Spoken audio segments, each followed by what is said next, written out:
आज हम पढ़ रहे हैं पत्रकारिता क्या है, इसकी क्या परिभाषा है और इसके कितने प्रकार हैं। तो देखिए पत्रकारिता क्या है।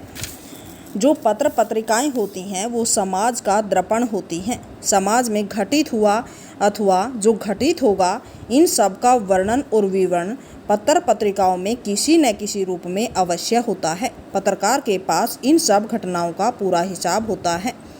पत्रकार का यह कार्यकलाप ही पत्रकारिता कहा जाता है। पत्रकारिता के पास सजग कान तथा पैनी दृष्टि होती है। इन इंद्रियों के आधार पर वह समाज में घटित होने वाली घटनाओं का गहनता और सूक्ष्मता से अध्ययन और विश्लेषण करता है तथा उन्हें समाचार पत्र में प्रकाशित करता है। समाज उसके इस विश्लेषण से प्रभावित हुए बिना नहीं रह सकता।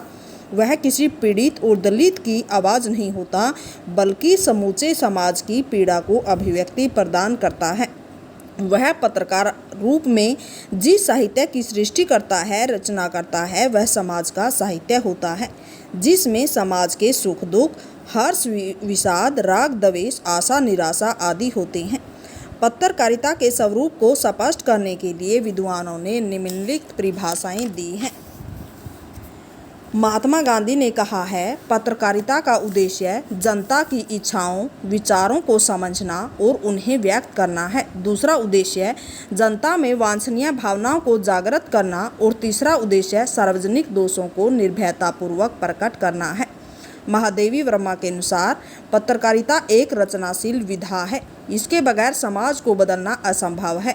अतः पत्रकारों को अपने दायित्व और कर्तव्यों का निर्वाह निष्ठापूर्वक करना चाहिए, क्योंकि उन्हीं के पैरों के छालों से इतिहास लिखा जाएगा। उसके बाद है पत्रकारिता के प्रकार। जीवन की विविधता और नए नए साधनों के आविष्कार ने पत्रकारिता को बहुआयामी बना दिया है। वर्तमान काल क्योंकि विशिष्टीकरण का काल है, अतः पत्रकारिता के क्षेत्र में आने वाले पत्रकार अपनी रुचि और प्रवृत्ति के अनुसार अपने लिए विशिष्ट क्षेत्रों का चुनाव कर रहे हैं। इसके परिणाम स्वरूप पत्रकारिता के विभिन्न स्वरूप उभर कर सामने आ रहे हैं। इन स्वरूपों को निम्न प्रकार से वर्गीकृत किया जा सकता है, जैसे अन्वेषी पत्रकारिता यानी कि खोजी पत्रकारिता, आर्थिक पत्रकारिता, ग्रामीण पत्रकारिता, व्याख्यात्मक पत्रकारिता, विकास पत्रकारिता, संदर्भ पत्रकारिता, संसदीय पत्रकारिता, खेल पत्रकारिता, रेडियो, दूरदर्शन, फोटो, विधि, अंतरिक्ष, सर्वोदय और चित्रपट पत्रकारिता। सबसे पहले है अन्वेषी पत्रकारिता। जिस पत्रकारिता में जासूसी को प्रस्तुत किया जाता है उसे अन्वेषी या अनुसंधानात्मक पत्रकारिता कहा जाता है। इसमें पत्रकार अपनी प्रतिभा और तत्परता के बल पर शारीरिक जोखिम उठाकर गुप्तचर के रूप में कार्य करते हैं। इसके द्वारा समसामयिक विषयों, घटनाओं, तथ्यों तथा स्थितियों का सूक्ष्म सर्वेक्षण कर अनुसंधान के आधार पर चौंकाने वाले निष्कर्ष निकाले जाते हैं। बो ग्रीन का इस संबंध में कथन है कि जिस तथ्य को कोई छिपाना चाहे अथवा जो अनउद्घाटित हो, वैसे समाचार को प्रकाश में लाने का कार्य अन्वेषी पत्रकारिता का है। अमेरिका का वाटरगेट कांड था भारत का कफन घोटाला और बोफोर्स तोप सौदा इसके सुंदर उदाहरण हैं। आर्थिक पत्रकारिता। अर्थ या पैसा जीवन का एक प्रमुख तत्व है। इसके बिना जीवन को चलाना अत्यंत कठिन है। आज से जुड़े हुए विभिन्न कार्यकलापों और गतिविधियों को उद्घाटित करने के लिए इस पत्रकारिता का विकास हो रहा है। पूंजी बाजार, वस्तु बाजार, बैंक, श्रम, ग्राम उद्योग, बजट, शेयर, राष्ट्रीय आय आदि से संबंधित समाचार पत्र आज के पाठक को आकर्षित कर रहे हैं। दी इकोनॉमिक टाइम्स, व्यापार भारती, फाइनेंशियल एक्सप्रेस जैसे समाचार पत्रों की बढ़ती हुई प्रसार संख्या इसके सुंदर उदाहरण हैं। उसके बाद है ग्रामीण पत्रकारिता। भारत की अधिकांश जनता गाँव में रहती है। गांव देश के स्वतंत्र होने के 55 वर्ष बाद भी पिछड़े हुए हैं। सुदूर गांव में नई चेतना के तथा विकास के सवर को समाचार पत्र ही पहुंचा सकते हैं। इस संदर्भ में विख्यात पत्रकार गणेश शंकर विद्यार्थी लिखते हैं, जो राष्ट्र है वो महलों में नहीं रहता, बल्कि प्रकृत राष्ट्र के निवास स्थल वे अगणित झोंपड़े हैं, जो गांव और पूर्वों में फैले हुए खुले आकाश के देदीप्यमान सूर्य और शीतल चंद्र और तारागण से प्रकृति का संदेश लेते हैं। इसलिए राष्ट्र का मंगल और उसकी जड़ उस समय तक मजबूत नहीं हो सकती जब तक कि अगणित लहलहाते पौधों की जड़ों में जीवन का जल नहीं सींचा जाता। ग्रामीण स्वास्थ्य, कुटीर उद्योग, लोक कलाओं, लोक संस्कृति आदि को समर्पित पत्रकारिता ही ग्रामीण पत्रकारिता है। उसके बाद है व्याख्यात्मक पत्रकारिता। जैसा कि इसके नाम से ही स्पष्ट होता है, इस पत्रकारिता के अंतर्गत समाचार कार्यालय में समाचार एजेंसियों तथा संवाददाताओं द्वारा प्रेषित समाचारों का विश्लेषण, उनकी पृष्ठभूमि और उनके भविष्य में होने वाले परिणामों का व्याख्यात्मक पत्रकारिता द्वारा समाधान किया जाता है। इस पत्रकारिता का उद्देश्य समाचारों के वास्तविक परिवेश में उनका मूल्यांकन करना होता है। आधुनिकतम द्रुतगामी संचार साधनों द्वारा प्रेषित समाचारों के स्पष्टीकरण के लिए इस पत्रकारिता की आवश्यकता पड़ती रहती है। उसके बाद है विकास पत्रकारिता। जिस पत्रकारिता में सामाजिक, आर्थिक, वैज्ञानिक प्रगति से संबंधित विकास के समस्त पक्षों पर प्रकाश डाला जाता है, उसे विकास पत्रकारिता कहते हैं। देश के किसी भाग में कोई नहर बनती है या कोई सरकारी उद्योग स्थापित होता है तो अभियंता और ठेकेदार मिलकर गोलमाल करते हैं। कहीं भ्रष्टाचार या गबन होता है, ये सभी विकास पत्रकारिता के अंतर्गत आते हैं। इस पत्रकारिता में यद्यपि दृष्टि विकास पर केंद्रित रहती है, परंतु फिर भी भ्रष्टाचार के मामले में भी इसी के अंतर्गत आ जाते हैं। उद्योग धंधों, विज्ञान, औषधि आदि अनेक क्षेत्रों में हो रहे विकास की ओर भी यही संकेत करती है। केंद्र सरकार द्वारा प्रकाशित योजना पत्रिका विकास पत्रिका का उदाहरण प्रस्तुत करती है। उसके बाद है संदर्भ पत्रकारिता। इस पत्रकारिता में जो लोग कार्य करते हैं वे स्तंभ लेखकों, संवाददाताओं, प्रशासनिक अधिकारियों तथा संपादकों को आवश्यकता पड़ने पर संदर्भों की आपूर्ति कराते हैं। ये लोग पत्रकारिता तथा पुस्तकालय विज्ञान में प्रशिक्षित होते हैं तथा पुरानी कतरनों, लेखों, संदर्भों, ग्रंथों, चित्रों द्वारा उनकी सहायता करते हैं।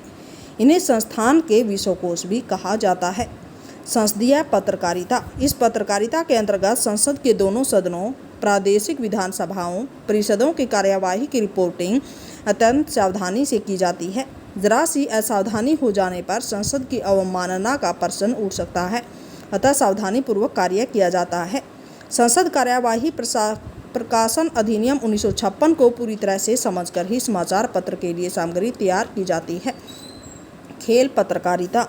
समाचार पत्रों का उनके आकार के अनुसार एक पृष्ठ खेल समाचारों को समर्पित होता है। खेलों के विषय में दो प्रकार के समाचार लिखे जाते हैं, अग्रिम और चल। अग्रिम लेखों में सम्मिलित होने वाली टीमें, खिलाड़ियों के नाम, क्रीड़ा व्यवस्था और खेल विशेष की पृष्ठभूमि को दिया जाता है, जबकि चल लेख में खेल का निष्पक्ष और समीक्षात्मक विश्लेषण किया जाता है। समाचार को रोचक और आकर्षक बनाने के लिए लेखक तथ्यों, टिप्पणियों, उक्तियों आदि का प्रयोग करता है। वह खेल के पूर्व इतिहास की पृष्ठभूमि का भी व्यवहार करता है। इस वर्ष हुए विश्व क्रिकेट कप के अवसर पर ग्रेग चैपल, दिलीप वेंगसरकर, रवि शास्त्री, चेतन शर्मा के सवाल दोनों ही प्रकार के थे। खेल युग, क्रिकेट सम्राट, खेल खिलाड़ी आदि अनेक पत्रिकाएं खेल पत्रकारिता को आगे बढ़ा रही हैं। रेडियो पत्रकारिता।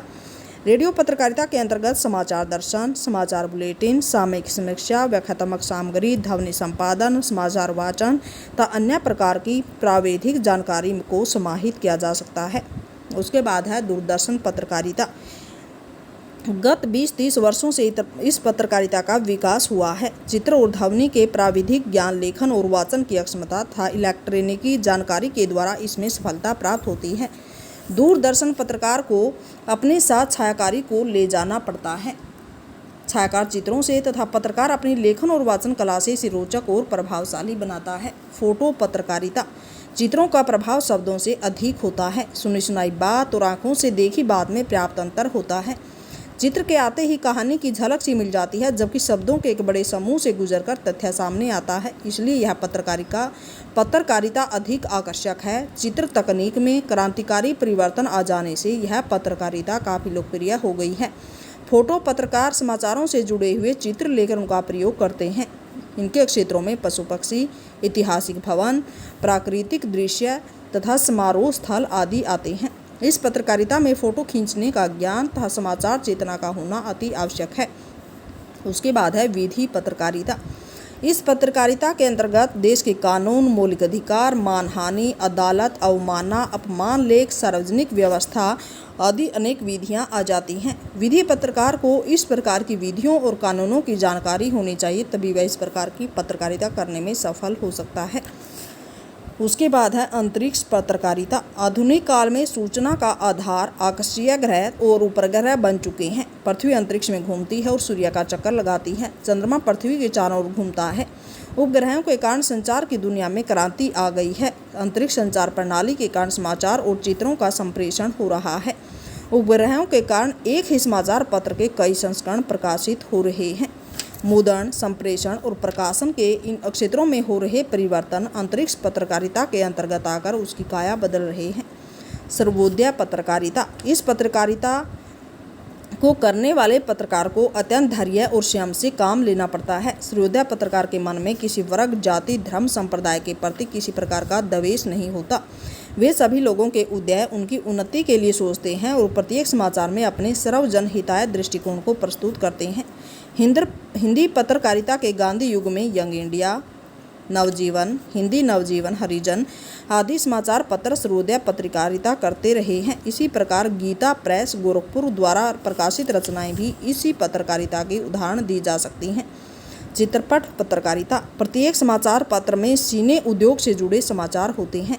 कभी ये समाचार सिने पृष्ठ पर प्रकाशित होते हैं तो कभी सिने कॉलमों में।